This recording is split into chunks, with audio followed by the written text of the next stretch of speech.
Ambuye tsegulani milomo yanga, ndipo ndidzatamanda dzina lanu. Ulemu ukhale kwa Atate ndi kwa Mwana ndi kwa Mzimu Woyera, monga panali poyamba, tsopano ndi masiku onse, ndi pa nthawi zosatha. Amen.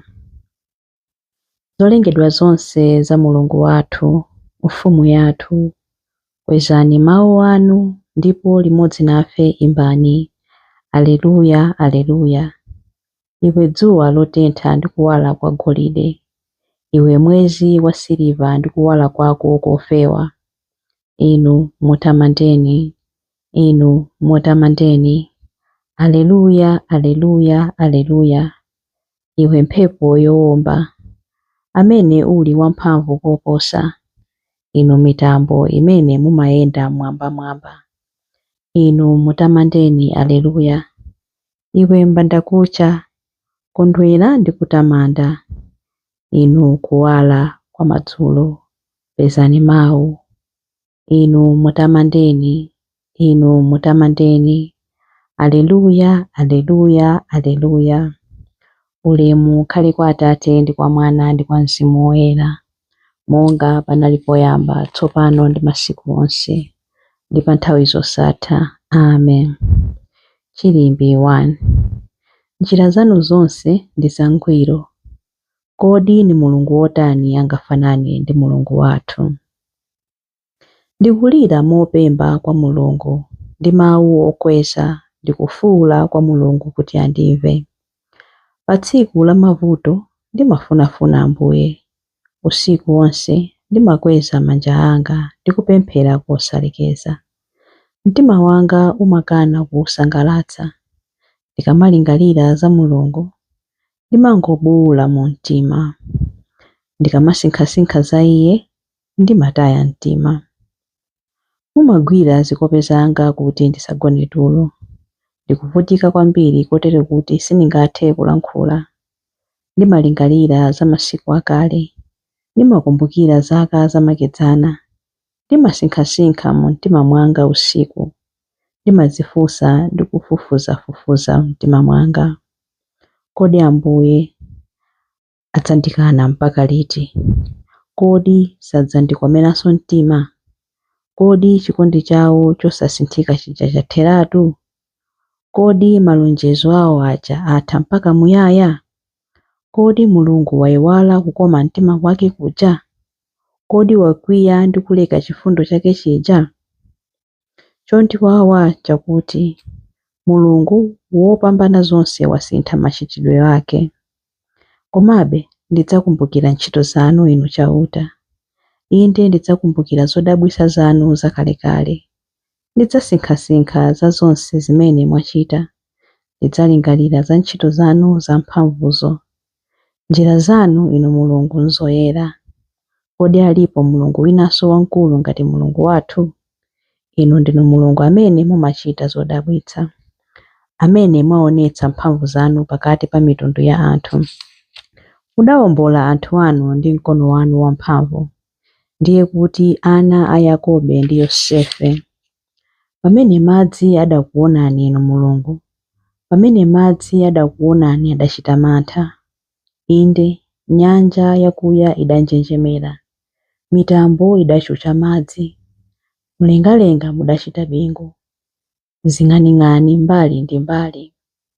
Phokoso la bingu lanu lidamveka konsekonse, mphezi zanu zidawalitsa dziko lonse. Dziko lapansi lidanjenjemera ndi kugwedezeka. Inu mudadzera pa nyanja, njira yanu idadzera pa madzi akuya, komabe mapazi anu sadaoneke. Mudatsogolera anthu anu ngati nkhosa kudzera mwa Mose ndi Aaroni. Ulemu ukhale kwa Atate ndi kwa Mwana ndi kwa Mzimu Woyera, monga panali poyamba, tsopano ndi masiku onse, ndi pa nthawi zosatha. Amen. Njira zanu zonse ndi zangwiro. Kodi ni Mulungu wotani angafanane ndi Mulungu wathu? Chilimbi 2. Mtima wanga ukusangalala mwa Ambuye. Iye amatsitsa odzikweza kuti atikweze ife. Ana adapemphera nati, mtima wanga ukukondwa chifukwa cha zimene chauta wandichitira. Ndikuyenda ndi mdidi chifukwa cha chauta. Pakamwa panga pakula nkuseka adani anga monyodola. Ndakondwa kwambiri chifukwa mwandipulumutsa. Palibe woyera wina wofanafana ndi chauta. Palibe wina koma iye yekha. Palibe thanthwe lina lotchinjiriza lofanana ndi Mulungu wathu. Anthu inu musalankhulenso modzitama. Pakamwa panu pasatuluke zodzikuza. Pakuti chauta ndi Mulungu wanzeru. Ndiye amene amaweruza ntchito za anthu. Ankhondo amphamvu mauta awo athyoka, koma anthu ofowoka avala dzilimbe. Anthu amene kale adali okhuta tsopano akusoma, koma amene akale adali ndi njala tsopano akukhuta. Chumba chabala ana 7, koma wobereka ana ambiri watsala yekha. Chauta amadzitsa imfa ndipo amabwezeranso moyo. Amatsitsira ku manda ndipo amawatulutsakonso. Chauta amasaukitsa ndipo amalemeretsa. Amatsitsa ndipo amakweza.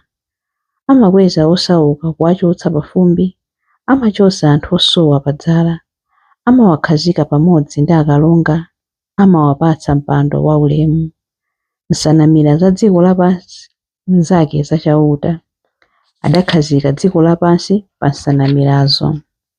Anthu okhulupirika iye adzachinjiriza moyo wawo, koma anthu oyipa adzazimirira mu mdima, popeza munthu sapambana ndi mphamvu zake. Chauta adzatswanya adani ake. Adzawaopsa ndi bingu kuchokera kumwamba. Chauta adzawaweruza mpaka kumathero a dziko lapansi, koma adzalimbikitsa mfumu yake. Adzakuza mphamvu za wodzozedwa wake. Ulemu ukhale kwa Atate ndi kwa Mwana ndi kwa Mzimu Woyera, monga panali poyamba tsopano ndi masiku onse ndi pa nthawi zosatha. Amen. Mtima wanga ukusangalala mwa Ambuye. Iye amatsitsa odzikweza kuti atikweze ife. Chilimbi 3. Ambuye ndiye mfumu. Dziko lonse lapansi lisangalale. Chauta ndiye mfumu. Anthu apa dziko lapansi akondwere. Anthu onse ambali mwa nyanja asangalale. Mitambo ndi mdima waukulu zamzinga chauta. Amalamulira molungama. Mu ufumu wake mulibe tsankho. Moto umapita patsogolo pake. Amapsereza adani ake onzinga kulikonse. Zing'aning'ani zake zimawalitsa dziko lonse lapansi. Dziko lonse limapenya nkugwedezeka. Mapiri amasungunuka ngati sera pamaso pa chauta. Ndiye wolamulira dziko lonse lapansi. Zakumwamba zimalalika za kulungama kwake, ndipo anthu a mitundu yonse amaona ulemerero wake. Onse opembedza milungu yonama, amene amanyadira mafano achabechabe, amachititsidwa manyazi, popeza milungu ina yonse imagonjera chauta. Anthu a ku Ziyoni akumva ndipo akusangalala. Midzi ya ku Yuda nayonso ikukondwera chifukwa cha kaweruzidwe kanu inu chauta. Pakuti inu chauta ndinu wopambana zonse, wolamulira dziko lonse lapansi. Ndinu amphamvu kupambana milungu yonse. Chauta amakonda anthu odana ndi zoyipa. Iye amasunga moyo wa anthu ake oyera mtima. Amawapulumutsa kwa anthu oyipa. Amamwalira anthu amene amamumvera. Ndipo anthuwo amakhaladi ndi chimwemwe. Inu ndi anthu. Amawalira anthu amene amamumvera. Ndipo anthuwo amakhaladi ndi chimwemwe. Inu ndi anthu achauta. Kondwerani mwa iye ndipo mumuthokoze potchula dzina lake loyera. Ulemu ukhale kwa Atate ndi kwa Mwana ndi kwa Mzimu Woyera, monga panali poyamba tsopano ndi masiku onse ndi pa nthawi zosatha. Amen. Ambuye ndiye mfumu. Dziko lonse lapansi lisangalale.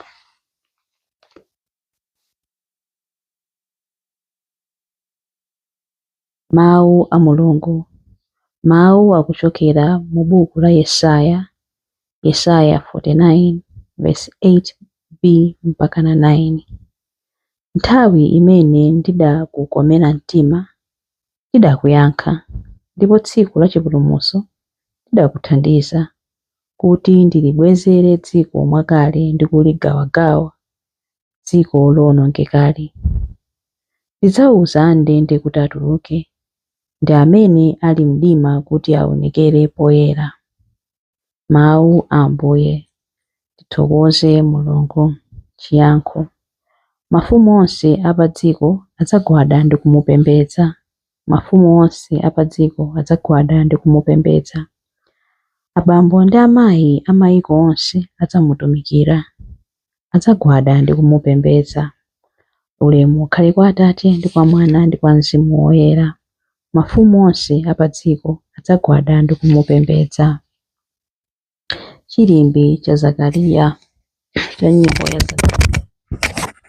Chilimbi cha nyimbo ya Zakariya. Tinaona nyenyezi yake kummawa, ndipo tabwera ndi mphatso kudzapembedza Ambuye. Adalitsike Ambuye Mulungu wa Israeli, wadzayendera anthu ake ndi kuwawombola. Watiukitsira ife mpulumutsi wamphamvu, nyumba ya Davide mtumiki wake, monga adalonjezera ndi milomo ya anthu oyera, iwo amene adali aneneri pa nthawi yakale. Mpulumutsi amene adzatimasula ife kwa adani athu, kumanja a onse amene amadana nafe. Choncho chikondi chake pa makolo athu chakwaniritsidwa, ndiponso pangano chake choyera chakumbukiridwa. Adalumbira kwa Abrahamu atate athu kuti adzatilola ndi ufulu kumantha ndi kupulumutsidwa m'manja mwa adani athu, kuti tithe kumutumikira Iye mkuyera ndi mwachilungamo masiku onse a moyo wathu pamaso pake. Kwa iwe mwana wang'ono udzayitanidwa mneneri wa Mulungu wamwambamwamba. Udzapita mtsogolo mwa Ambuye kuti ukakonze njira zake Iye asanabwere, kuti akadziwitse anthu ake za chipulumutso chawo, kudzera m'chikhululukiro cha machimo awo onse. Chikondi chokoma cha mtima wa Mulungu wathu, amene amatiyendera ngati m'bandakucha wakumwamba. Adzapasa kuwala iwo amene ali mu mdima, iwo amene akukhala mu mthunzi wa imfa, ndi kutitsogolera ife mu njira ya mtendere. Ulemu ukhale kwa Atate ndi kwa Mwana ndi kwa Mzimu Woyera, monga panali poyamba, tsopano ndi masiku onse, ndi pa nthawi zosatha. Amen. Tinaona nyenyezi yake kummawa, ndipo tabwera ndi mphatso kudzamupembedza Ambuye. Mapemphero. Nthawi itakwana, liwu lidabadwa mwa Atate. Iye ndi mwana yemwe watibadwira, mwana amene wapatsidwa kwa ife. Kwa Iye tikweza mawu athu mokondwera. Matamando kwa inu Ambuye, mwana wa Mulungu wamoyo. Munalipo dziko lapansi lisanalengedwe, ndipo mudabwera ku dziko lapansi kudzapulumutsa anthu onse.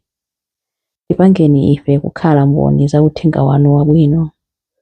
Matamando kwa inu Ambuye, mwana wa chilungamo amene kuwala kwanu kudawalira anthu onse kuchokera pa chifuwa cha Atate ndi kufikira paliponse pa dziko lapansi. Awalireni onse amene ali mdima ndiponso mthunzi ya imfa. Matamando kwa inu Ambuye, mudakhala mwana wakhanda ndi kugona mchodyera ng'ombe. Konzaninso mwa ife mtima wodzichepesa umene uli mwa ana aang'ono. Matamando kwa inu Ambuye, chifukwa cha ife inu mudakhala mkate wa moyo wosatha. Tidzazeni ndi chimwemwe kudzera mu sakramenti la guwa lanu.